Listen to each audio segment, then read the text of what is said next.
పెళ్ళైనా పండగైనా వేడుక ఏదైనా పట్టు చీరల ప్రత్యేక వేదిక Varahi silks. Welcome to Suman TV. నేను మీ రోషన్. అమ్మతోడు అడ్డంగా నరికేస్తా. శరబా శరబా శరబ శరబ శరబా. ఇలాంటి సినిమాలు గుర్తొచ్చినప్పుడల్లా మనకు ఒక మహానుభావుడు గుర్తు వస్తాడనమాట తెలుగు సినిమా ఇండస్ట్రీకి. ఎస్పెషల్లీ ఇలాంటి ఒక డైరెక్టర్ ఉన్నాడా, ఇలా కూడా సినిమాలు తీయొచ్చా అని ప్రూవ్ చేసి బాక్స్ ఆఫీస్ దగ్గర 3 హ్యాట్రిక్స్ ఒకటే ఇయర్లో తీసుకొచ్చిన ఒక డైరెక్టర్. తన పెన్నుకి ఎంత పవర్ ఉంటుందో తన సినిమాలో ఉన్న డైలాగ్స్ చూస్తేనే తెలుస్తుంది. క్లాస్ని మాస్ని కలగలిపి హిట్ కొట్టగల ఒక డైరెక్టర్, అంత స్టామినా ఉన్న ఒక వ్యక్తి. Is none other than VV Vinayak garu with me an exclusive interview with Suman TV. Sir నమస్తే. Thank you. నమస్తే. ఇది ఫ్యూచర్, ఇది ఫాస్ట్. ఈ మిడిల్లో వచ్చేది మనం మాట్లాడేది ఎంత ఫాస్ట్గా వచ్చేస్తుంది, అంత ఫాస్ట్గా మనం పరిగెత్తాలి. ఇంత ఫాస్ట్గా పరిగెత్తారు కాబట్టే ఇండస్ట్రీకి అన్ని హిట్స్ ఇచ్చారు. సో స్టిల్ పరిగెడుతూనే ఉంటారు మీరు. అది మీ లైఫ్. అసలు ఫ్యాక్షన్కి కేర్ ఆఫ్ అడ్రస్ అంటే వివి వినాయక్ గారు ఇల్లు అని చెప్పొచ్చు అనమాట. అలాంటి సినిమాలు తీశారు. ఇలాంటి గొప్ప సినిమాలు తీసిన ఒక వ్యక్తి 2018 నుంచి ఈ 3-4 ఇయర్స్ నుంచి మాకు కనిపించకుండా, సినిమాలు తీయకుండా ఏంటి కొంత అజ్ఞాతవాసం గడిపేస్తున్నారు. ఇంత మంచి ఇల్లు కట్టేసుకొని ఇక్కడ. అదేం లేదు, ఒక 1.5 ఇయర్స్ సీనయ్య సినిమా మీద పోయింది. ఆ టైం అంతా కరోనా దీంట్లో పోయింది. తర్వాత గట్టి కొట్టాలి లేకపోతే మౌనంగా ఉందాం అనే దీంతో సౌండ్ చేయకు, కంఠం కోసేస్తా. అలాంటి సినిమాలే పడాలి మనకి. అవును. ఈ ఓటీటీ వచ్చిన తర్వాత అందరు మైండ్ సెట్స్ చిన్నగా అయిపోయినాయి. బ్రాడ్ సినిమాని ఆలోచించట్లేదు చాలామంది. అంటే ఇప్పుడు కేజీఎఫ్లు అవి ఇవి పక్కన పెడితే చిన్న బడ్జెట్ త్వరగా అయిపోతుంది, త్వరగా అంటే ఏదో ఒకటి ఛాన్స్ వస్తే చాలు అనే దీనిలో ఉన్నారు. ఆ బ్రాడ్ థింకింగ్, ఆ బిగ్నెస్ అది మేబీ అదే లేదేమో అనిపిస్తుంది. వివి వినాయక్, పూరి జగన్నాథ్, రాజమౌళి ఇలానే వినపడ్డాయి. ఇలానే విన్నాం మేము కూడా మా స్కూల్ డేస్లో, మా కాలేజ్ డేస్లో కూడా. కానీ ఇప్పుడు ఓన్లీ ఎస్ఎస్ రాజమౌళి అనేదే వింటున్నాం. అది విన్నప్పుడు కానీ లేకపోతే చూసినప్పుడు కానీ ఎస్పెషల్లీ మీలాంటి పొటెన్షియాలిటీ ఉన్న డైరెక్టర్స్కి ఏమనిపిస్తుంది? ఫస్ట్ ఆఫ్ ఆల్ నేను చాలా ఆనందపడతా ఆయన ఎదిగిన విధానానికి, ఆయన స్థాయికి. రీజన్ ఏంటంటే నేను ఎక్కువగా ఒక ఫ్యామిలీలాగా కలిసి ఉన్నాము. రోషన్ ఏమైందంటే ఆయన తీసుకున్న రిస్కులు ఉన్నాయి కదా, ఆ రిస్క్ చేయటానికి చాలా గుండె ధైర్యం కావాలి. అంటే బాహుబలి ఫస్ట్ తీసినప్పుడు ఎలా అసలు అది ఏ ఈక్వేషన్స్కి, ఏ బిజినెస్కి, దేనికి అందేది కాదు. దానికి చాలా ధైర్యం కావాలి. అంటే అంత ధైర్యం ఆయన చేశాడు ఆ రోజు.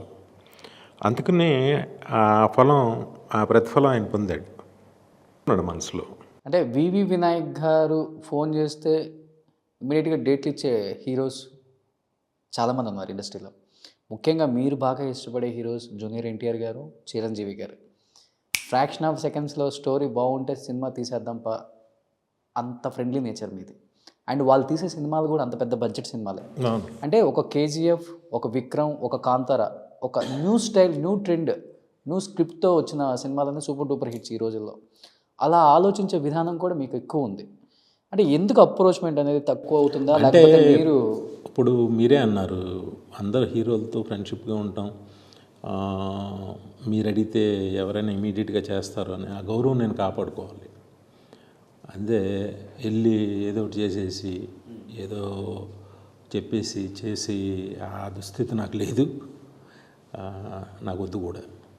ఇప్పుడు ఏమవుతుందంటే ఏదో కథ అనుకుంటున్నాం, కొంతకాలం ఆ కథను పట్టుకుని ట్రావెల్ అయ్యేసరికి ఒక న్యూ ఫిల్మ్ వస్తుంది, ఒక కేజీఎఫ్ వస్తుంది. వచ్చిన తర్వాత ఇది వద్దు, ఇలాగా ఒక కొత్త సినిమాని మాత్రమే పెద్ద రెవెన్యూతో ఆదరిస్తున్నారు.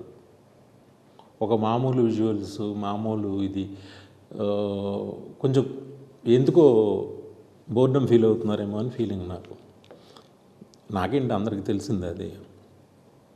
లేదు, దాంట్లో ఒక కొత్త విజువల్స్ లేకపోయినా చాలా బలమైన కథ ఉండాలి. ఏదో ఒక మంచి బలమైన కథ ఉండాలి. అది దొరికితే తీయటం అది పెద్ద, అప్పుడు మీరు అన్నట్టు ఇంకా ఈ కథ ఉంది చేద్దాం అని అనొచ్చు. ఎందుకంటే ఎంత న్యూగా ట్రెండీగా ఉన్నారు మీరు అసలు ఇప్పుడున్న హీరోస్. చేస్తాను. మీకు కొన్ని స్టిల్స్ చూసినప్పుడు మాకు జలస్గా ఫీల్ అయ్యాం. ఈయనేంటి మనకి పోటీగా వచ్చేస్తున్నారు, ఈ డ్రెస్సింగ్ ఏంటి, స్లిమ్ అయిపోయారు. మళ్ళీ లావ్ అయిపోయారు. అది వేరే విషయంలో అక్కడ సున్నుండలు తినిపించి ఎన్టీఆర్ గారు లావ్ చేశారు, ఇక్కడ మీరు ఇప్పుడు సున్నుండలు తిని ఇప్పుడు లావ్ అయిపోయారు. లేదు, పోయింది తింటలేదా? ఆది తీసినప్పుడు అనుకున్నారా సార్ ఇంత పెద్ద హిట్ కొట్టగలం? అసలు అప్పుడు ఎలా ఉండేదంటే రోషన్, ఫస్ట్ ఫిల్మ్ చేస్తున్నప్పుడు పెద్ద హిట్ కొట్టేస్తున్నాం అని అంటే ఒక నెక్స్ట్ లెవెల్ సినిమా తీస్తున్నాం, నాకు కాన్ఫిడెన్స్ పెరుగుతూ ఉండేవాళ్ళం. భయం ఇదేం మాకేం లేదు. అలాగే అయిపోయింది అది. ఆ తర్వాత చెన్నకేశ్వరరెడ్డి, దిల్లు అన్నీ అలాగే చేసాం. తర్వాత ఠాగూర్ దగ్గరికి వచ్చిన తర్వాత ఫస్ట్ టైం వాళ్ళ ఫిల్మ్ భయం అనేది తెలిసింది. అంటే చిరంజీవి గారిని హ్యాండిల్ చేసేప్పుడు ఆ బిజినెస్ ఎంతమంది దాని మీద అన్న ఎక్కడికి వెళ్ళినా సరే అన్న అదిరిపోవాలి సినిమా, ఇదేంటి అని ఒక రకమైన ఇంకా అక్కడి నుంచి జాగ్రత్తగా అడుగులేసుకుంటూ ఎక్కువ జాగ్రత్త అయిపోయింది. అప్పటి వరకు పిల్లదారు, అప్పుడు పిల్లలే కదా అంతా, అందరూ చిన్నవాళ్ళు కొట్టుపడేసి. ఇప్పుడు ఆ చిన్నవాళ్ళు పాన్ ఇండియా స్టార్స్ అయిపోయారు. అవును. ఆది టు త్రిబుల్ ఎన్టీఆర్తో ఈ జర్నీ విత్ వివి వినాయక్ గారు అంటే ఏం చెప్తారు? ఫస్ట్ ఎన్టీఆర్ అందరూ చెప్పే గొప్ప నటుడు. అంటే ఒక సీన్ పేపర్ని చూడకుండా జస్ట్ ఒకసారి చూసి ఓన్ చేసుకుని డైలాగ్స్ చెప్పి ఏమీ అతను అసలు ప్రిపేర్ అవ్వడు. డే వన్ నుంచి కూడా సార్ అస్సలు. ఓకే. తనకి ఏదో వరం అంతే. వస్తాడు, కెమెరా ముందుకు వస్తే ఏదో చేస్తాడు, మ్యాజిక్ వస్తుంది. మీరు త్రిబుల్ ఆర్లో కూడా కొమరం భీముడో సాంగ్ చూస్తుంటే జస్ట్ ఒకే చోట ఉంటాడు, కానీ మీకు అక్కడే ఉన్నాడు. అది ఒక లెంగ్దీ సాంగు, మీకు ఆ ఫీలింగ్ ఏమీ రాదు. చూడండి, ఒక 5 minutes జస్ట్ అతను క్లోజప్తో కట్టిపాడేశాడు, అంతే కదా. చాలా అది ఎంత కష్టమైన విషయం. అది జనం పెద్దగా ఎక్కువ ఎంత సీరియస్ తెలియదు, కానీ యాజ్ అ డైరెక్టర్గా ఒక పెద్ద కమర్షియల్ హీరో, నేను ఒక పెద్ద కమర్షియల్ డైరెక్టర్గా ఉండి అదుర్స్ అనే సినిమా చేయడం పెద్ద సాహసం అన్నమాట, చాలా పెద్ద సాహసం. అలా చూసిన ఎన్టీఆర్ గారిని ఇలా చూడాలంటే యాక్సెప్ట్ చేయాలి ఆడియన్స్. చాలా చాలా పెద్ద సాహసం. ఏదన్నా మిస్ఫేర్ అయితే అసలు వచ్చిందా, ఎంత మంచి పేరు వచ్చిందో అంత బ్యాడ్ వచ్చేది. అవును, తను ఏదైనా చేయగలడు. తను పాన్ ఇండియా స్టార్ అవడం నాకు పెద్ద ఆశ్చర్యం ఏం లేదు. చూసారు కదా అప్పుడే ఆ పవర్ ఏంటో, డిక్షన్ అన్నీ తెలుసు తనకి, అన్ని లాంగ్వేజ్ల మీద కమాండ్ ఉంది. అదుర్స్ అంత పెద్ద హిట్ కొట్టారు కదా సార్. అందరూ ఎన్టీఆర్ ఫ్యాన్స్, వినాయక్ గారు ఫ్యాన్స్, అదుర్స్ 2 ఎప్పుడు అని అడుగుతున్నారు. ఇప్పుడు అంతా అదే నడుస్తుంది కదా, 102. అవును, బాహుబలి 102, KGF 102, అదుర్స్ 1-2 ఎప్పుడు? చెప్తున్నా కదా, ఒక అద్భుతం జరిగాక ఫస్ట్ ఇవన్నీ అనుకుని చేసినవి, అది అనుకోలేదు కదా. అందుకని దానికి ఎక్స్టెన్షన్ ఏంటని అప్పుడు మాకు లేదు మైండ్లో. మొన్న అంటే రాజమౌళి గారు ఇంకొక స్పెషల్ ఏంటంటే, మన ఇండియాకి Part 1, Part 2 ఇంట్రడ్యూస్ చేసింది ఆయనేనా, ముందెవరైనా ఉన్నారా? ఆయనే. Part 1, Part 2 ఇంట్రడ్యూస్ చేసింది ఎవరు లేరు. బాహుబలితోనే స్టార్ట్ అయింది అది. నాకు మొన్న అనిపించింది, అవును కదా, Part 1, Part 2 ఇంట్రడ్యూస్ చేసింది ఈయనే కదా అని. ఎప్పుడంటే PS1 పొన్నియిన్ సెల్వన్ ఒక ఫంక్షన్లో రజనీకాంత్ గారు ఇంత పెద్ద స్క్రిప్ట్ని జమినీ వాసన్ గారు వదిలిండేవారు కాదు. ఎందుకంటే ఇది ఒక టైంలో అప్పుడు పార్ట్ 1 పార్ట్ 2 అనేవి లేవు, ఉండుంటే అప్పుడే చేసేవారు. ఈ సినిమా ఇప్పటివరకు చేయలేకపోవడానికి కారణం పార్ట్ 1 పార్ట్ 2 అనే సిస్టమ్ లేకపోవడం అని చెప్పి. అప్పుడు నేను అనుకున్నాను, ఓహో మన బాహుబలి 1 and 2 లేకపోతే ఇది కూడా వచ్చేది, ఇప్పుడు కూడా వచ్చేది కాదేమో. డెఫినెట్గా. బేసికల్గా చూసుకుంటే ఒక లవ్ సబ్జెక్టు, ఒక మాస్ మసాలా అయితే ఈజీగా తీసేయచ్చు. ఒక ఫ్యాక్షన్కి సంబంధించిన దాన్ని మీరు ఆ స్క్రీన్ ప్లేలో మీరు ఇన్వాల్వ్ అవ్వగలిగితేనే ఆ సినిమాని అంత పెద్ద హిట్ చేయగలరు.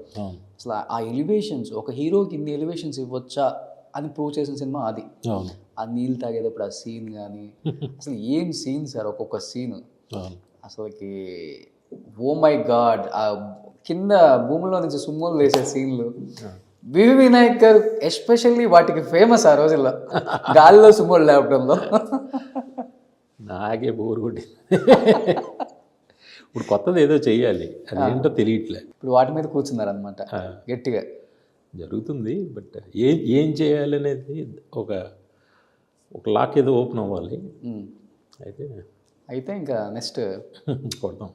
అంటే ఆది తర్వాత మళ్ళీ సేమ్ చెన్నకేశ్వరరెడ్డి లాంటి ఒక స్క్రిప్టే చేయాలని ఎందుకు అనుకున్నారు సార్ బాలకృష్ణ గారితో? అంటే అప్పుడు ట్రెండ్ నడుస్తోంది, నా దగ్గర ఉన్నది అది చెప్పాను, నచ్చింది, చేస్తాం. అంటే దానికి అంతట ఆలోచించలే, చెప్పే కదా, ఊరు పిచ్చి ధైర్యం అంతే. వెరితనంతో కూడా హిట్లు కొట్టచ్చు. రిలీజెస్లో మొన్న సెన్సేషన్ కదా, సెన్సేషనల్ రెవెన్యూ. ఎస్పెషల్లీ చెన్నకేశ్వరరెడ్డి కోసం బాగా కష్టపడిన సీన్స్ అంటే ఏమని చెప్తారు? కష్టం అంటే ప్రతిదీ కష్టమే దానిలో. నా మోటో ఎంతసేపు ఏంటంటే బాలబాబుని కొత్తగా చూపించాలి. అంటే ఏదో అది కొత్తగా చూపించడం అంటే ఏంటి అంటే నాకు తెలీదు, బట్ ఎలివేషన్స్లో ఏదో ఒక గ్రాండ్నెస్, ఆ పెద్ద క్యారెక్టర్ ఇవన్నీ చూపించాలనే దీని తపనలోనే ఉండిపోయాయి బాగా. ఇంకోటి ఏంటంటే ఏమో కష్టమే ఉంది, ఆ రోజు పని చేసుకుంటూ వెళ్ళిపోయాం అంతే. మాకు తెలియదు అసలు కష్టం అంటే తెలియదు, అది పని చేసేయాలి అంతే. మనకి హిట్ అంటే తెలుసు అంతే. అంటే ఫస్ట్ సినిమా కొడుకుతో, సెకండ్ సినిమా బాబాయ్తో, సేమ్ మళ్ళీ అదే ఫ్యాక్షనిజం. డైలాగ్ డిక్షన్లో బాబాయ్ అల్టిమేటా లేకపోతే అబ్బాయి అల్టిమేటా? అలాగే పోల్చకూడదు. ఇప్పుడు ఫస్ట్ ఆఫ్ ఆల్ ఒక ఆర్టిస్ట్కి ఒక ఆర్టిస్ట్ని అసలు పోల్చకూడదు. ఆయనది ఒక స్టైల్, ఈ తిందొక స్టైల్, ఎవరికి వాళ్ళదే ఇద్దరిదే నచ్చుద్ది అంతే. ఇన్వాల్వ్మెంట్ అయితే మాత్రం సేమ్ ఇన్వాల్వ్మెంట్, ఇద్దరు కూడా ఆ నటన అనేది వాళ్ళ దైవంగా తీసుకుని ఇచ్చేస్తాం. సినిమా చూసి సినిమా ప్రభావం జనం మీద ఎంత పడిద్దో. బ్రాండింగ్ ఫ్రీ అయిపోయింది మీ వల్ల, పొందూరు ఖద్దర్ అనేది. కనపడినోడు పడ్డోడు వైట్లోనే కనపడ్డాడు కొన్నాళ్ళు. అదేంద్రా అంటే వినాయక్ గారి సినిమాలో కొన్నాను చూసాం, పొందూరు ఖద్దర్ బాగుంటుంది. సార్ అంటే మీరు అన్నారు ఒక మాట, నేను అంతవరకు తీసింది ఒక ఎత్తు, చిరంజీవి గారి దగ్గరికి వచ్చినప్పుడు ఒక ఎత్తు అని. ఏంటి ఎస్పెషల్లీ చిరంజీవి గారి కన్నా ముందు బాలకృష్ణ గారిని టేకప్ చేశారు, బట్ మీకు ఎక్కడ అది అనిపించలేదు, ఏదో మొండితనం అంతే. చిరంజీవి గారి దగ్గరికి వచ్చేసరికి ఎందుకు ఆ భయం అదంతా ఎందుకు రావాల్సి వచ్చింది అసలుకి? అంటే ఫస్ట్ ఆఫ్ ఆల్ చిరంజీవి గారు మైండ్లో చాలా బలంగా ఆయన ఏంటంటే చాలా పెద్ద రేట్లకు అమ్ముతారు ఈ సినిమాని. అప్పుడు అందరూ బ్రేక్ ఈవెన్ అవ్వాలి. ఈవెన్ క్యాంటీన్, సైకిల్ స్టాండ్ వీళ్ళు ఈ ఇలాగా మాట్లాడతారు. ఆయన ఇప్పుడు ప్రతిదీ ఆయన ఓన్ చేసుకోవాలి. ఆయన ఒక్క నా క్యారెక్టర్ ఏంటని కాకుండా మిగతా అంతా ఓన్ చేసుకుని కానీ ఆయనకి అంతా మొత్తం కాన్ఫిడెన్స్ వస్తేనే కానీ వెళ్ళరు. మనం ఓకే 100 ప్రశ్నలకి సమాధానాలు పెట్టుకుంటే 101 అడుగుతారు. చిరంజీవి గారు స్క్రిప్ట్ మీద బాగా పట్టున్న వ్యక్తి ఆయన. అంటే ఏదో జస్ట్ లైక్ దట్ ఏదో మన సినిమా చేసేయాలన్న ఇది కాకుండా ఎక్కువ ఒకవేళ సినిమా మిస్ఫేర్ అయ్యింది అయినా కూడా ఈ పాట వల్ల లేకపోతే ఆ ఫైట్ వల్ల ఈ దీనివల్ల మినిమం సేఫ్లోకి వచ్చేయాలి. ఓకే. అంటే అప్పటి వరకు చిరంజీవి గారి స్టైలు, మేనరిజం, ఆయనకున్న స్టార్డమ్ వేరు. మీరు ఠాగూర్ లాంటి ఒక ఛాలెంజింగ్ మూవీ తీసుకొని ఆడియన్స్ యాక్సెప్ట్ చేయాలనేది కూడా కొంచెం కష్టంగానే ఉంటుంది. ఒక పెద్దరికం, న్యాయం చేయాలి, ఇలాంటిది ఎక్కడ కొంచెం కూడా జంక్ అనిపించలేదా మీకు? నాకేం అనిపించింది అసలు అసలు మొండితనమే. హిట్, సూపర్ హిట్ అంతే. ఎందుకంటే ఆ స్టేచర్ ఉంది కదా, మ్మ్. ఆయన చెప్తే వింటారు. ఆయన చూజ్ చేసుకున్నారు ఆ స్క్రిప్ట్ని, ఆయన చూజ్ చేసుకుని నన్ను డైరెక్టర్గా అపాయింట్ చేశారు. నేను డైరెక్టర్గా వెళ్ళి నేను ఇది చేసింది కాదు. ఇట్స్ సూపర్ హిట్ మూవీ అని ఫస్ట్ డే తెలుసు. బట్ మీ సినిమా తర్వాతే అందరికి ఆయన కళ్ళు చూడాలంటే భయం వేస్తుంది సార్. నేను ఆయన అభిమాని కాబట్టి ఎక్కువగా కళ్ళు మంచి పెద్ద కళ్ళు ఆయనవి. ఆ ఎలివేషన్ ఆ కంటికి సంబంధించింది అప్పుడే కదా బయటపడింది. చిరంజీవి గారు అదన్నీ పక్కన పెడితే అసలు ఆయన కళ్ళల్లో ఇంత పవర్ ఉంటుందా, ఇంత మ్యాజిక్ ఉంటుందా, ఓ ఇంత ఆడియన్స్ ఉంటారు ఆ కళ్ళకి అని చెప్పేసి ఇప్పుడు కూడా ఆర్టిస్ట్ ఎవరైనా వెళ్తే ఆయన దగ్గరికి ఆయన కళ్ళలో చూడలేరు అనమాట. టక్కన అవును, చూడలేరు, మళ్ళీ టక్కన తిప్పేస్తారు. ఎక్కువసేపు ఐ కాంటాక్ట్ చేయలేరు. ఠాగూర్ అంతా చేశారు ఐ కాంటాక్ట్ మీరు? ఒక 1 month అయితే ఇబ్బందే, ఆ తర్వాత నుంచి ఇంకా. ఎందుకని సార్ ఎస్పెషల్లీ ఇండస్ట్రీలో ఈ ఇద్దరు హీరోలు అంటే వినాయక్ గారికి పిచ్చి ప్రాణం. ఎవరు? ఒకటి ఎన్టీఆర్ గారు, ఒకటి చిరంజీవి గారు. అంటే ఒక ఆయన ఫస్ట్ హీరో, ఒక ఆయనేమో మన. నాకు తారక్ మీద ఇప్పుడు ఆ కృతజ్ఞత ఉంటుంది. నాకు ఫస్ట్ సినిమా ఛాన్స్ అంటే ఫస్ట్ సినిమాని నన్ను నా స్క్రిప్ట్ ఒప్పుకుని చేసాడని ఆ కృతజ్ఞత నాకు ఎప్పుడూ ఉంటుంది. జనరల్గా చిన్నప్పటి నుంచి చిరంజీవి గారి అభిమాని కాబట్టి అదొక పిచ్చి ఉంటుంది. అంతే అంతే. ఆది ఎప్పుడు కొడాలి నానికి ఇప్పుడు కొడాలి నానికి మధ్య కనిపించిన డిఫరెన్స్ ఏంటి మీ అందరి మధ్య? యు అండ్ ఎన్టీఆర్ గారు అండ్ నాని గారు ఎలా ఉంటుంది ఆ ర్యాప్ ఇప్పటికి? అంటే నేను పాలిటిక్స్ అని పక్కన పెట్టేసి. లేదు, పాలిటిక్స్ అని కాదు. బేసికల్గా ఆయన ప్రతిదీ టేక్ ఇట్ ఈజీ మనిషి. దేన్ని సీరియస్గా తీసి కొండిచ్చి మీద పడుతుందన్న పట్టించుకోడు. భయం అనేది తెలియదు మనిషికి, చాలా ధైర్యంగా ఉంటాడు. మాటలైతే ఎలా వస్తాయి, ఎలా తడతాయి ఈయనకి అన్నట్టు మాట్లాడుతుంటాను అన్నమాట. ఫర్ ఎగ్జాంపుల్ నేను అసలు ఆదిలో 5 songs, దీంట్లో 6వ సాంగ్ లేదా ఉన్నాయి అన్నాడు. లేదండి. ఏ అంటే కథ పేస్ తగ్గిపోతుందండి. నరసింహనాయుడులో 6 ఉంటాయిగా, ఏం తగ్గలేదుగా పేస్ అన్నాడు. దానికి ఏం చెప్తాను సమాధానం? ఓ సినిమాలో అంత బాగుంది ఆయనకి, సూపర్. ఆయన ఉంటే టైం తెలియదు, సరదాగా చాలా బాగా ఎంజాయ్ చేస్తాను. ఇప్పటికి అదే మెయింటైన్ చేస్తున్నారా ఆ ఫ్రెండ్షిప్పే? మొన్న ముగ్గురు సరదాగా నేను, నాని గారు, వంశీ గారు, ముగ్గురు మొన్న ఆయన బర్త్డే, వంశీ గారిది, నాని గారిది మా ఇంట్లోనే కేక్ కట్ చేసాం. ఎన్టీఆర్ గారు తారక రాల. అంటే వన్స్ పాలిటిక్స్కి వెళ్ళిన తర్వాత ఏదో చిన్న, నేను ఎప్పుడు డీటెయిల్డ్గా ఏం జరిగింది ఏంటి అని నేను అడగలేదు. Rather than politics Kodali Nani గారు, జూనియర్ ఎన్టీఆర్ గారి మధ్య బాండింగ్ ఎలా ఉంటుందంటే ఫ్రమ్ డే 1 నుంచి ఏం చెప్తారు? మీరు డే 1 నుంచి చూశారు కాబట్టి. ఆయన దీనిలోకి వైసీపీలోకి వెళ్ళే వరకు చాలా ఇద్దరు కలిసి చాలా చాలా చక్కగా ఉండేది. వైసీపీకి వెళ్ళిన తర్వాత అది ఎందుకు అప్పటి నుంచి కలవట్లేదు. అది పార్టీలు, ఫ్యామిలీలు ఇవన్నీ ఉంటాయి కదా, ఒక్కటే, వేరే ఇంకా ఏముంటాయి. ఎక్స్పెక్ట్ చేయొచ్చా మళ్ళీ కొడాలి నాని గారు ప్రొడ్యూసర్, వినాయక్ గారు డైరెక్టర్, ఎన్టీఆర్ గారు హీరోగా ఏమన్నా? ఇది జరుగుద్ది, ఇది జరగదు అంటాను ఎవరికైనా తెలుసా ఏంటి? ఏదైనా జరుగుద్ది, చూడబోతాం అయితే. ఏమో తెలియదు, రేపు ఏంటో మనకేం తెలుసు.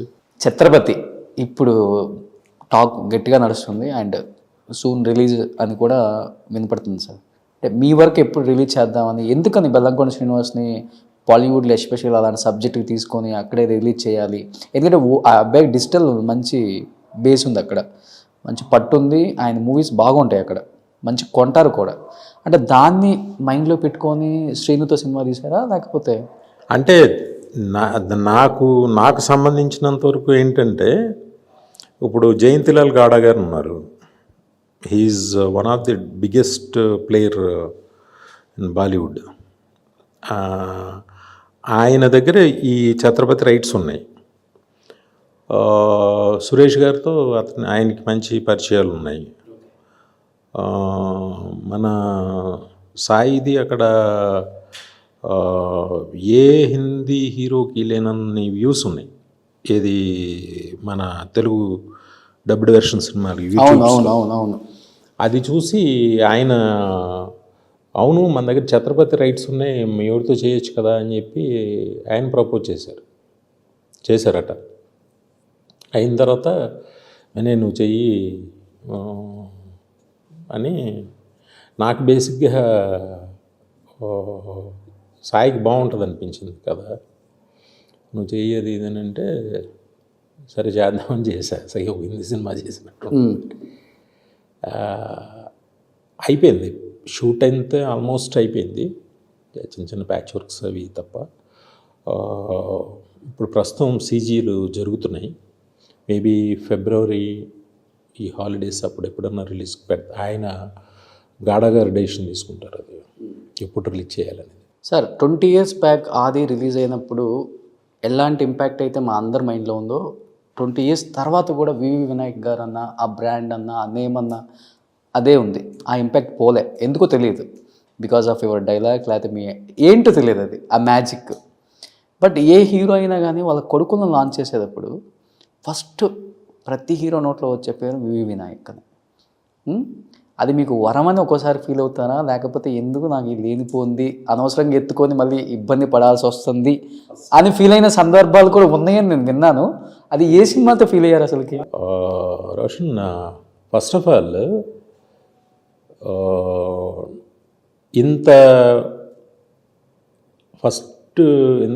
ఇంతకాలం అయినా ఇంత జర్నీలో కూడా స్టిల్ అందరూ నువ్వు అన్నట్టు నన్ను ఇంకా వాళ్ళు ఓన్ చేసుకుండడం అనేది నాకు అది వరంగా ఫీల్ అవుతుంది 100%. ఎస్, నువ్వు అన్నట్టు అనుకుంటారు కొత్త హీరోని లాంచ్ చేసేటప్పుడు ఎవరో వాళ్ళు వస్తూ ఉంటారు చేయాలి అది ఇది అని. బట్ నాకు ఆ టైంకి ఆ మూడ్కి అది నచ్చితే ఇంకోటి చేస్తాను, లేకపోతే లేదు. నేనంత డిస్పైట్గా ఉండను బేసికల్గా. పరుగులు పెట్టాలి ఇది ఏది అనే ఇది ఉండదు. ఏమో ఐఎమ్ లక్కీ. గాల్లో సుమోలు చెప్తే మర్చిపోతావా? బట్ అఖిల్ విషయంలో కొంత ఇబ్బంది అయితే జరిగిందని విన్నాను సార్. అంటే మీకు ఇష్టమైతే చెప్పొచ్చు, నో ప్రాబ్లం. లేదు ఇబ్బంది అంటే మాకు షూటింగ్లో దాంట్లోనే ఏమి ఇబ్బంది లేదు. స్టిల్ ఇప్పుడు లాంచింగ్ టైంలో లాంచింగ్ అప్పుడు అసలు అఖిల్ నేను ఇప్పటికీ కూడా అఖిల్ చాలా మంచి ఫ్రెండ్, నాకు చాలా బాగుంటాడు. సినిమా మేము అనుకున్నది జరగల. ఓకే, జరగకపోతే నేను ఎవరిని మా బయ్యర్స్ ఇబ్బంది పడకూడదని చెప్పి నేను నాకు డబ్బులు నాకు అది జరిగింది. ఒక చాలా అమౌంట్, పెద్ద అమౌంట్ తీసి పెట్టి మొత్తం బయ్యర్స్ అందరినీ ఒక పెద్ద మనిషిని పెట్టి బ్యాక్ చేశాను. ఇబ్బంది అయితే ఏం చేయాలి. నాకు బాధ ఎలా ఒకటి ఏంటంటే అంత ఇష్టపడి అంత లవ్ చేసి నాతో చేసిన తనకి సక్సెస్ ఇవ్వలేకపోయాను అనేది ఒక బాధ మాత్రం ఎవ్రీ డే ఉంటుంది నాకు ఇప్పటికీ. కాకపోతే వన్ డే మాత్రం తను మాత్రం సూపర్ స్టార్ అవుతాడు. అంటే కథ తప్పంటారా, లేకపోతే? నేను అనుకున్నది ఏంటంటే తనకి పెద్దదైపోయింది. తను అంటే మొయ్యగలిగినంత కాకుండా ఎక్కువ బరువు పెట్టేసాం, అత్యాస. తను పిల్లోడు అయిపోయాడు. తనకి ఇంకా ఒక ఏమో, లేకపోతే కథే బాగోలేదు ఆ టైంకి. అదే మాకు నచ్చటం దురదృష్టం ఏదో సంథింగ్. చివరికి వచ్చేసరికి రిలీజ్ విషయంలో కూడా ఈ సీజీలు అవ్వక అదవ్వక ఇదో ఒకటి మెంటల్ అయిపోయి పూర్తిగా సినిమా కూడా చూడలేకపోయాం. అంటే మీరు తీసిన సినిమాలలో ఓవర్ ఎక్స్పెక్టేషన్ పెట్టుకొని బాక్స్ ఆఫీస్ దగ్గర అరే పెద్ద డిజాస్టర్ అయిపోయింది, లేకపోతే ఫ్లాప్ టాక్ వచ్చింది, అనవసరంగా టేకప్ చేశాను అన్న ప్రాజెక్ట్ అంటే ఏమని చెప్తారు అసలుకి? అలాగా ఉన్నాయి, ఇలాగా ఉన్నాయి. ఇప్పుడు నేను ఎక్స్పెక్ట్ చేసిన సినిమాలు ఆది, ట్యాగూరు, దిల్లు ఇవన్నీ అలాగే అయినాయి. చెన్నకేశ్వర రెడ్డి అసలు ఆది మొత్తం మించిపోద్ది అనుకున్నా. అసలు సూపర్ సినిమా సార్ అది. ఎక్కడో మించిపోయి ఎక్కడికి వెళ్ళిపోద్ది అనుకున్నా. అది జరగల. అన్నీ అన్నీ సూపర్ హిట్లు అవుతాయని తీస్తాం కదా. బట్ రేషియోగా చూసుకుంటే చాలా తక్కువ. అందరూ ఫైనాన్షియల్గా ముందు బయటపడే సినిమాలే అయినాయి. హీరోలను ఇంట్రడ్యూస్ చేయడంలో మీ తర్వాత ఎవరైనా ఆ లిస్ట్లో పేరు రాసుకుంటారు ఫస్ట్, అవి వినాయక్ గారికి కాల్ చేయండి ఫస్ట్. బట్ ఈ మూవీస్ ఇంపాక్ట్ హీరోస్ మీద ఎలా పడింది సార్? చెన్నకేశ్వర రెడ్డి కానీ లేకపోతే ఆది కానీ ఇలాంటి సబ్జెక్టులు మాతో చేయండి సార్, మాకు ఈ ఎలివేషన్ చూపేయండి సార్, మేము ఇలా నరకాలి సార్. అందరూ తెగ ఆది అయితే అందరికీ అందరు హీరోలకి అప్పుడు ఫేవరెట్ మూవీ. ఆది కన్నా దిల్ ఇంకా ఫేవరెట్ మూవీ. అవునవును. మనం ఏమనుకుని వచ్చాం దానికి 1000 రెట్లు చూసాం. 3 years గ్యాప్ వచ్చినా కానీ ఎక్కడ కుంగిపోరు. ఎందుకు? అస్సలకి నేను సినిమా తీయలేదన్న ఒక రిగ్రెట్స్ ఉండదు. నాకు కథ నచ్చలేదు, తీయలేదు. నచ్చితే తీస్తా. ఏంటి సార్ ఇంకొక ఆర్జీవీ అయిపోతున్నారు మీరు అలాగే మాటల్లో? అవునా? చిచ్చి, ఆయనతో పోలింటే ఈజ్ లెజెండ్. ఎంతోమందిని మాలాంటి వాళ్ళు ఇన్స్పైర్ చేసిన. అంటే ఇప్పుడు అంతా పాన్ ఇండియా సినిమాస్ అంటున్నారు కదా సార్. అంటే ఇప్పుడు మీరు టేకప్ చేయాలంటే మీలాంటి డైరెక్టర్స్ మీరు కూడా అలాంటి సబ్జెక్టే చూసుకోవాలి, పాన్ ఇండియా లెవెలే చూసుకోవాలి. ఏ సినిమా తీసినా ఇంకా మామూలుగా రిలీజ్ చేసేస్తున్నారు కదా, డబ్ చేసి రిలీజ్ చేసేస్తున్నారు. మీరు ఓటీటీలో అన్నా చూడొచ్చు, యూట్యూబ్లో అన్నా చూడొచ్చు, లేదు థియేటర్లో అన్నా చూడొచ్చు, ఎక్కడైనా చేసేస్తున్నారు కదా. ఇది పాన్ ఇండియా కాదు, ఇది పాన్ ఇండియా అని అలాగే సపరేట్ ఏం లేవు. అవును. అంటే మీరు అనుకున్న సినిమాలకు కానీ మీరు రాసుకునే స్క్రిప్ట్లకు కానీ ఈ హీరో అయితేనే మనకి ఇప్పుడు వర్కౌట్ అవుతుంది అనే రేంజ్ అంటే మీ ఎక్స్పెక్టేషన్ ఏంటి సార్ అసలు? లేదు, నాకు అలాంటి ఇప్పుడు ఒక మహేష్ బాబు లాంటి వాళ్ళతో మీరు తొందరగా టేకప్ చేయలేరు. అలాంటి గ్రిప్పు నాకు స్క్రిప్ట్లో అలాంటి ఒక మంచి కంటెంట్ దొరకల. కథలంతా మీరే రాసుకోవటం. ఒక డిస్కషన్ ఉంటుంది, ఏదో ఒక పాయింట్ పెట్టుకుని డిస్కస్ చేస్తాం. కొంతమంది బాగుందంటారు, కొంతమంది బాగోలేదంటారు, అన్ని అభిప్రాయాలు. నాకు నేనుగా ఒకటిగా కూర్చొని ఆలోచించి అసలు ఎందుకు తీయాలి, ఎందుకు చూడాలి, ఫస్ట్ అసలు ఎందుకు చూడాలి ఈ సినిమా, ఆ తర్వాత ఎందుకు తీయాలి. ఇప్పుడు అందరూ ఒక జోనర్లో సినిమా తీసేస్తున్నారు కదా, మీరు ఎందుకు మళ్ళీ గాల్లో సుమోలు లేకపోతే చెప్పండి. నాకే బోర్ అయిపోయింది. మాకు బోర్ కొట్టలేదు మరి. నాకే బోర్ అయిపోయింది రోషన్. ఇంకెందుకు అది, కొత్తగా ఇంకేదైనా చేయాలి. కానీ ప్రయోగం చేసింది మీరే కదా. ఎస్. వచ్చింది ది బెస్ట్ కాంప్లిమెంట్ ఏంటండి సార్ ఇండస్ట్రీ నుంచి మీకు? అది గాల్లో లేపినప్పుడు ఎన్ని సుమోలు బలైపోయండి మీ వల్ల చెప్పండి. కాంప్లీ ఏమో గుర్తులేవు కానీ అది ఒక మంచి ఐటమ్గా నిలిచిపోయింది. బట్ డైరెక్టర్స్లో మీకు బాగా ఇన్స్పైర్ అయ్యి ఈ సీన్ తీయగలిగాను, లేకపోతే ఇలాంటి ఒక కథ రాసుకోగలిగాను, ఇలాంటి ఒక సీన్ని నేను క్రియేట్ చేసి స్క్రీన్ ప్రెజెన్స్లో హిట్ కొట్టాను అంటే ఎవరిని చెప్తారు? నేను అలాగే ఎప్పుడు ఫీల్ అవ్వరు. అసలు ఎప్పుడు ఫీల్ అవ్వలేదు. అసలు ఫస్ట్ ఆఫ్ ఆల్ రోషన్, ఒక సినిమాని సరదాగా చూడాలి తప్ప దొబ్బేయడానికో దాంట్లో కాపీ చేయడానికో నేను చూడకూడదు. But Tagore megastar Chiranjeevi, Nayak mega power star, తండ్రి కొడుకులతో ఈ జనరేషన్లో వర్క్ చేసిన ఏకైక డైరెక్టర్. అంతే కదా మరి. ఎలా ఉంటుంది ఆ వేరియేషన్? అసలు తండ్రి కొడుకు ఇద్దరి మధ్య డిఫరెన్స్ అంటే ఏం చెప్తారు అసలుకి? ఆయన్ని ఎవరైనా కదిలిస్తేనేమో ఆయన శిఖరానికి ఎత్తేస్తారు, ఈయన్ని ఎవరైనా కదిలిస్తేనేమో ఈయన శిఖరానికి ఎత్తేస్తారు. బట్ ఓవరాల్గా చూస్తే మేము ఇద్దరికి ఎవ్వరు Charan is very sweet and very royal kid, చాలా రాయల్గా ఉంటాడు. అలాగే పని పట్ల కూడా తను ఎక్యురేట్గా ఎన్ని గంటలకు రావాలి అనే దాని గురించి వాళ్ళందరికీ అది ఉందండి. ఎన్ని గంటలకు రావాలంటారు తప్ప మేము ఇన్ని గంటలకు వెళ్తాం అని కానీ ఎన్ని గంటలకు వెళ్ళాలి అవుద్దని కానీ అడగరు. చరణ్ గారు ఎవరు అడగరు అసలు. చిరంజీవి గారు అడగరు, చరణ్ బాబు అడగరు, ఎవరు అడగరు. నేను తింతో కూడా చేశా కదా, సాయిధరం తను అడగడు, ఎవరు అడగరు. మరి బన్నీ అడగడు. మరి ఆయన చిరంజీవి గారు రూల్స్ పెట్టారు మరి ఏంటి తెలియదు.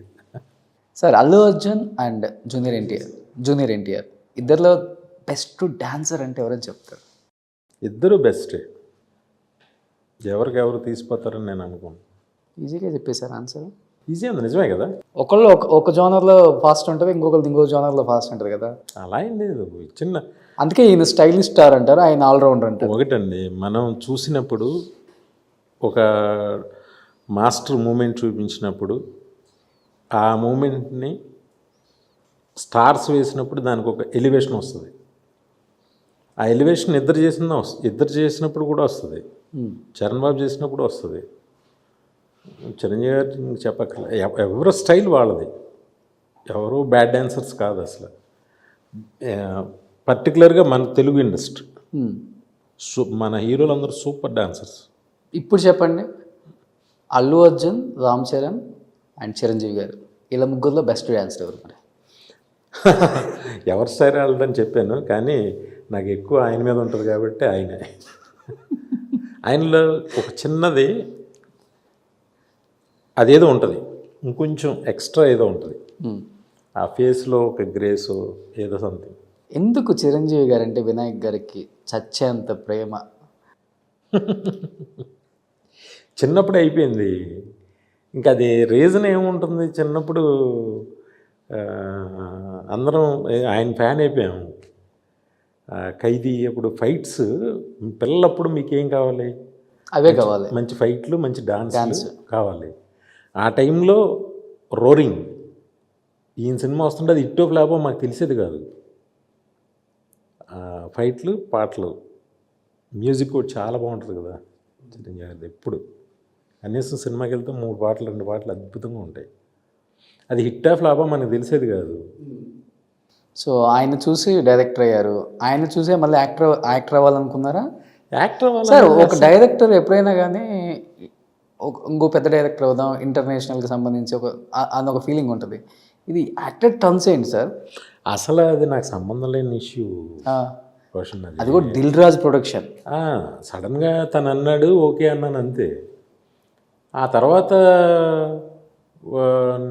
ఏదో అయితే నేను ఒప్పుకున్నది దేనికి అని అంటే, అప్పుడు నేను బాగా హెఫ్టీగా ఉండేవాడిని. సరే మనం జిమ్కి వెళ్ళి ఫస్ట్ సన్నబడవచ్చు కదా అనే ఉద్దేశంతో ఓకే డన్. ఒక 1 year పోయినా కూడా నా గురించి కదా, నా బాడీ దీని గురించి అని అనుకున్నాను. అది అలాగా ఆ 1 year జిమ్కి వెళ్ళడం రావడం ఇదే తప్ప ఈ స్క్రిప్ట్స్ వినటం ఈ లైన్ కట్ అయిపోయింది. ఓకే, కరెక్ట్గా కరోనా వచ్చేసింది, అది ఏదో అయిపోయింది. అయిన తర్వాత ఏదో కథ వింటే నేను సాటిస్ఫాక్షన్ లేదు, తనకి లేదు, ఇంక వద్దనుకుని మానేస్తాం అంతే. ఓకే, మీరే వద్దనుకున్నారు ప్రాజెక్ట్? అందరం, నేను వద్దనుకున్నా, నాకు వద్దన్నా. తర్వాత రాజు కూడా కన్విన్స్డ్. బట్ షూట్ అయితే జరిగింది, ఓపెనింగ్ జరిగింది, షూట్ జరగలేదు. అక్కడ తేడా వచ్చేసింది డైరెక్టర్ గారికి. ఏదో లేకపోతే పడేది ఒక సినిమా, డెఫినెట్గా పడేది. ఎందుకంటే 2018లో ఆల్రెడీ మనోడితో ఇంటెలిజెంట్ వచ్చింది కదా, సాయిధరం తేజ్తో. 19 అనుకుంటా, సంథింగ్ 19 నుంచి ఇంకా దాని మీద కూర్చున్నాం. అంటే దాని రిజల్ట్ కూడా కొంత ఇంపాక్ట్ పడిందా సార్ ఏమన్నా? మీ కొంతకాలం బాగా వరీ అయిపోయాయి సార్. ఒక సినిమా హిట్ ఫ్లాప్ అనేది హీరో మీద ఎంత ప్రభావం చూపిందో చూపలేదో పక్కన పెడితే, ఒక డైరెక్టర్ మీద ఎందుకని చాలా ప్రభావం చూపిస్తుంది ఇండస్ట్రీలో. అది ఫస్ట్ నుంచి ఉందనుకుంటా రోషన్. ఉంది, అయితే ఇంతకు ముందు అంటే నెక్స్ట్ ఆ హీరోకి ఏమన్నా ఫ్లాప్ పడదని చెప్పేసి మనకేమన్నా తెలుసుదా మళ్ళీ? అదేం కాదు. అదే మరి ఇంకా రాఘవేంద్ర లాంటి పెద్ద డైరెక్టర్ కూడా కంటిన్యూస్గా ఫ్లాప్లు వచ్చిన, బట్ మళ్ళీ సినిమాలు అప్పుడు అంతంత వేరియేషన్స్ ఉండేవి కాదు. ఇప్పుడైతే అసలు ఎందుకు అంత దారుణంగా ఎందుకు చేస్తున్నారు అర్థం కాని పరిస్థితి. చాలా దారుణంగా మాట్లాడుతున్నారు. అంటే నిజం చెప్పాలి అని అంటే, వన్స్ ఒక కథ వెళ్ళిన తర్వాత కలెక్టివ్గా అందరూ తీసుకునే నిర్ణయాలే ఉంటాయి ఏదైనా. కానీ మొత్తం డైరెక్టర్ మీద ఫ్లాప్ అనగానే డైరెక్టర్ మీదకి అలా తోసేస్తున్నారు. హిట్లో మాత్రం చాలా చిన్న భాగం ఇస్తున్నారు. అది మన హిట్లో ఉన్నప్పుడు కనిపించదు, కొంచెం గ్యాప్లో ఉన్నప్పుడు అయితే బాగా కనిపిస్తుంది. అలా అని ఏం కాదు, హిట్లో ఉన్నప్పుడు కనిపించినా, ఫ్లాప్లో ఉన్నప్పుడు, గ్యాప్లో ఉన్నప్పుడు కనిపించకపోయినా ఎప్పుడైనా అదేం మారదు కదా, మనమేం మార్చలేం కదా. బట్ ఇప్పుడు ఆడియన్స్ అనేది ఒక మైండ్ సెట్ వచ్చేసాడు. కథలో కంటెంట్ ఉంటేనే థియేటర్కి వెళ్ళి చూసే రోజులు వచ్చేసాయి. ఇప్పుడు కదండి, అప్పుడు కూడా ఉందా సార్? ఎప్పుడైనా. అంటే అప్పుడు ఓటీటీ ఎంతగా ఎస్టాబ్లిష్ అయింది. ఓటీటీ అయిన తర్వాత కొంచెం తగ్గి ఉంటుంది. ఇప్పుడు ఒక స్టార్ సినిమాని బాగున్నా బాగోపోయినా ఒకసారి అయితే వెళ్ళి చూసే జనం అయితే ఉన్నారుగా. ఇప్పుడు అసలు లేదు కదా సార్. అది ఎంతో కొంత ఉంటారు. అంటే కొన్ని సినిమాలు పక్కన పెట్టండి, మరీ అంటే ఒక 2 పాటలు ఏదో కొంచెం బాగున్న కంటెంట్ ఉంటే ఆ, వెళ్తారు. అదే సినిమా బాగుంటే ఇంక ఇరక్కొట్టేస్తుంది. అంటే ఓటీటీ అనేది పెద్ద పెద్ద డైరెక్టర్లకి కొంత శత్రువులాగా వచ్చింది అనుకోవచ్చా, లేకపోతే మంచి కోసం వచ్చింది అనుకోవచ్చా? పెద్ద డైరెక్టర్లకి I'm asking only about big directors like Puri Jagannadh garu, Vinayak గారు, రాజమౌళి గారు. ఎవరికైనా పెద్ద చిన్న అని లేకుండా ఎవరికైనా కూడా ఓటీటీ అనేది శత్రువు అని అనాలి. అంటే ఒక నాటకాలకి సినిమా ఎలా శత్రువు, మ్మ్. ఆ, తర్వాత సినిమాకి టీవీ ఎలా శత్రువు, అలాగే టీవీకి ఓటీటీ శత్రువు. ఇప్పుడు ఎవరు టీవీ కూడా చూడలేదు కదా, ఫోన్లో పెట్టుకుని ఎక్కడ పడితే అక్కడ పెట్టి చూసిస్తారు. ఏం కావాలంటే ఏ సినిమా కావాలంటే ఆ సినిమా. అంతే. అదొకటి మైండ్లో ఎక్కడో తెలియకుండా నెక్స్ట్ వీక్ వచ్చేస్తుంది కదా ఎస్ సార్. ఓటీటీకి అనే ఫీలింగ్ ఎక్కువైపోయింది అని నేను అనుకుంటున్నాను. అంటే సినిమాని థియేటర్లోనే చంపేస్తున్నారు లిటరల్లీ. ఒక వారమో 10 రోజులు ఆడితే డైరెక్టరో ప్రొడ్యూసరో సేఫ్ అయ్యి అందరూ అనుకున్నారు బిగినింగ్ ఓటీటీ చాలా ఫస్ట్ ఆఫ్ ఆల్ ప్రొడ్యూసర్ సేఫ్గా ఉంటాడు ఇది అనుకున్నారు. వాళ్ళు కూడా ఏం చేస్తున్నారంటే కొంత కమిట్ అయ్యి కొంత డబ్బు ఇచ్చి హిట్ అయితే డబ్బు ఇస్తున్నారు, లేకపోతే లేదు. అవును. దానివల్ల ఏమో ఉపయోగం ఏమి లేదు, ఎంతో కొంత నష్టం తప్ప ఉపయోగం అయితే ఏం లేదు. అది ఇంకా ముందు రానున్న రోజుల్లో ఇంకా ఎక్కువ ప్రభావం చూపిస్తుందేమో అనుకుంటున్నారు జనం అంతా. అవ్వచ్చు కూడా అండి, ఆల్రెడీ అవుతుంది. థియేటర్కి వెళ్తుంటే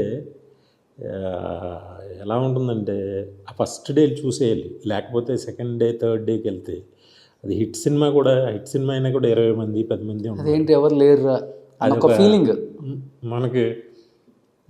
ఏంటి అలా ఎలా ఉండేది, కలకలలాడుతూ ఉండాల్సిన థియేటర్లు. రోడ్డు మీద వెళ్తున్నప్పుడు జనం చూస్తే నాకు ఎంత ఆనందం అంటే థియేటర్ బయట ఇప్పుడు ఎక్కడ కనిపించట్లేదు అసలు. ఎస్పెషల్లీ మీలాంటి మూవీస్కి బీసీ సెంటర్లలో ఎలా ఉంటుంది సార్? బీసీ అండి ఇక్కడ కూడా. అయ్యో అసలు గోకుల్ గీకులు వీటిలన్నింటి దగ్గర అసలు మల్టీప్లెక్స్ల దగ్గర ప్రసాద్ ఐమాక్స్కి సరదాగా వెళ్ళి అలా బయట నుంచి చూస్తుంటే ఫస్ట్ పెద్ద సినిమా రిలీజ్ అంటే అలా జాతర కింద ఉండేది.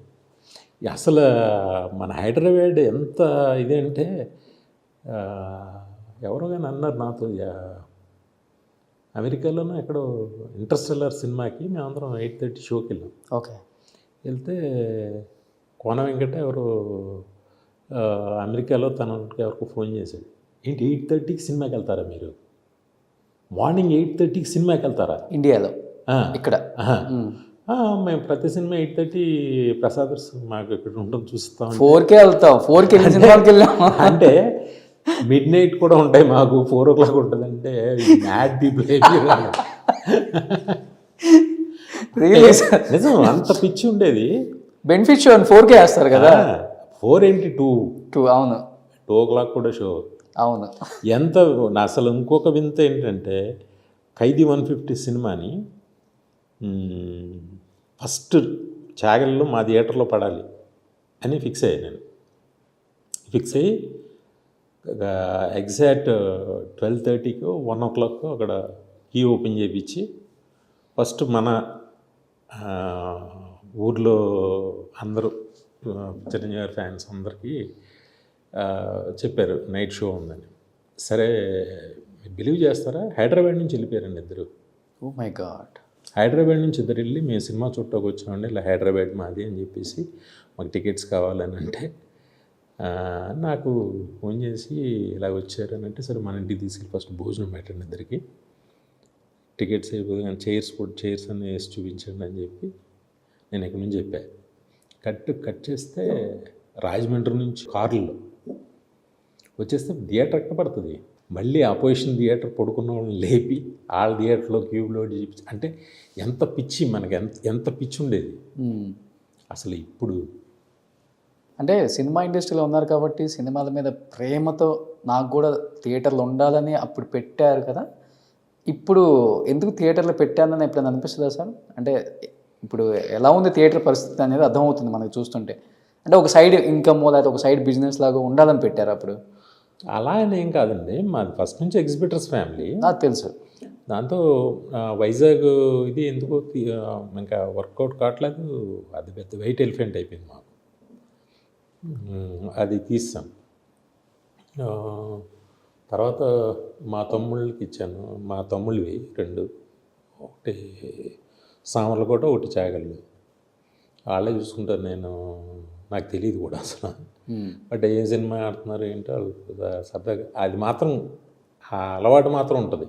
ఇప్పుడు చూస్తేనేమో సినిమా ఇండస్ట్రీలో ఎలా అయిపోయిందంటే బడ్జెట్ ఒకప్పుడు మీరు తీసినప్పుడు 30-50 కోట్లలో అంటే టాప్ అది. ఇప్పుడు 100 కోట్లు 200 కోట్లు అంటే నోట్లో నేలతో మాట అయిపోయింది. మరి అలాంటి సినిమాలు వచ్చినప్పుడు మీరు అది పెరుగుతూ ఉంటాయి. అది జస్ట్ హిట్ అయితే ఇబ్బంది ఉండదు. జస్ట్ హిట్, సూపర్ హిట్ అక్కర్లా, హిట్ అంటే చాలు. సూపర్ హిట్ అంటే అలాగే వస్తుందిగా, వాటితో ఇరక్కొడేస్తున్నాయి కదా. అవును. కాకపోతే జనం ఉంటలా, థియేటర్లు ఎక్కువైపోయినాయి. మనమేం ఒకే థియేటర్లో ఇంతమందిని చూడడం వేరు, అక్కడ ఒక 10 మంది, ఇక్కడ ఒక 10 మంది, అక్కడ 10 మంది. మల్టీప్లెక్స్ వచ్చిన తర్వాత తగ్గిపోయింది అంతే కదా. అదేం మల్టీప్లెక్స్ వచ్చిన కొత్తలో కూడా ఫుల్ ఉండేది, ఇప్పుడే లేరు. ఇప్పుడు మాల్స్ పెరిగిపోయాయి అంతే. కరోనా తర్వాత ఎంత తగ్గారేమో మరి. ఇప్పుడు ఏరియాకి 4-5 మాల్స్ వచ్చాయి సార్. ఇంకేంటి 9 స్క్రీన్స్ ఉంటాయి అక్కడ ఒక్కో దాంట్లో. బట్ సక్సెస్ఫుల్ డైరెక్టర్ అని ఎంత పేరు తెచ్చుకున్నారు కదా, మళ్ళీ ఒక సక్సెస్ఫుల్ ఒక ప్రొడ్యూసర్గా ఏమైనా ఆలోచన ఉందా ఇప్పుడున్న పరిస్థితుల్లో? నాకే ఏం లేదు. సో మళ్ళీ ఎప్పుడు ఒక పెద్ద హీరోతో వినాయక్ గారు ఒక మంచి పూజ కార్యక్రమం స్టార్ట్ చేయబోతున్నారు అంటే ఏమని చెప్తారు? కొన్ని కోట్ల మంది ఆడియన్స్ సంపాదించుకున్న వినాయక్ గారు ఇలా సైలెంట్గా ఉంటే ఒప్పుకుంటారు అసలు? ఫస్ట్ ఆఫ్ ఆల్ అదృష్టమా లేకపోతే అంతకు మించే చూద్దాం. ఇప్పుడంతా మల్టీ స్టారర్ వచ్చింది కదా సార్, మీకు ది బెస్ట్ చాయిస్ అంటే ఎవరిని పిక్ చేసుకుంటారు? వీళ్ళిద్దరిని హ్యాండిల్ చేసి ది బెస్ట్ స్టోరీతో ఒక రేంజ్లో పాన్ ఇండియా లెవెల్లో ఒక మూవీ తీయగలంటే ఒక ఇద్దరు చాయిస్ అంటే ఎన్టీఆర్, చరణ్ ఆల్రెడీ అయిపోయింది. ఏమవో అవన్నీ.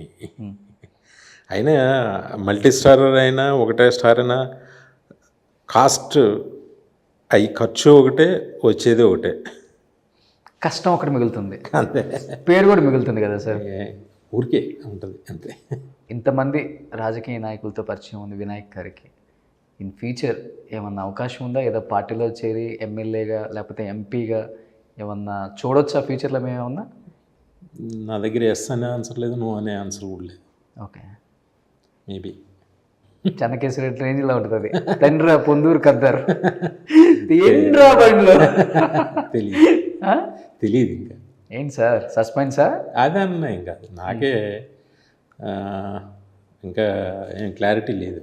సో ఎనీహౌ నిజంగా మీరు తీసిన సినిమాలు మీ స్థాయిని పెంచాయి, కానీ ఇండస్ట్రీలో ఇన్ని సంవత్సరాలు వచ్చినా కానీ ఎక్కడ వినాయక్ గారి స్థాయిని తగ్గించిందో లేకపోతే వినాయక్ గారిని తగ్గించిన మూమెంట్స్ ఎక్కడ మేము చూడలేదు సార్. ఎప్పటికీ పదిలంగా నిలిచిపోయే సినిమాలు తీశారు, అలానే నిలిచిపోతాయి అవన్నీ కూడా. అండ్ డెఫినెట్గా మళ్ళీ మీరు మంచి సినిమాతో కంబ్యాక్ తీయాలని ఇండస్ట్రీ కోరుకుంటుంది, హీరోస్ కోరుకుంటున్నారు, ఫ్యాన్స్ కోరుకుంటున్నారు. బట్ ఎప్పుడెప్పుడా అని వెయిట్ చేస్తున్న ఎంతో మందికి రోషన్ కోరుకుంటున్నాడు కాబట్టి వినాయక్ గారి ఇంటికి వచ్చాడు. చేద్దాం రోషన్. సో ఎందుకంటే చిరు అన్నయ్య కూడా స్టార్ట్ చేశారు మళ్ళీ. ఠాగూర్ 2 తీయచ్చు, అదుష్ 2 తీయచ్చు, నాయక్ 2 తీయచ్చు, ఆది 2 తీయచ్చు, ఏదైనా ఏది తీసినా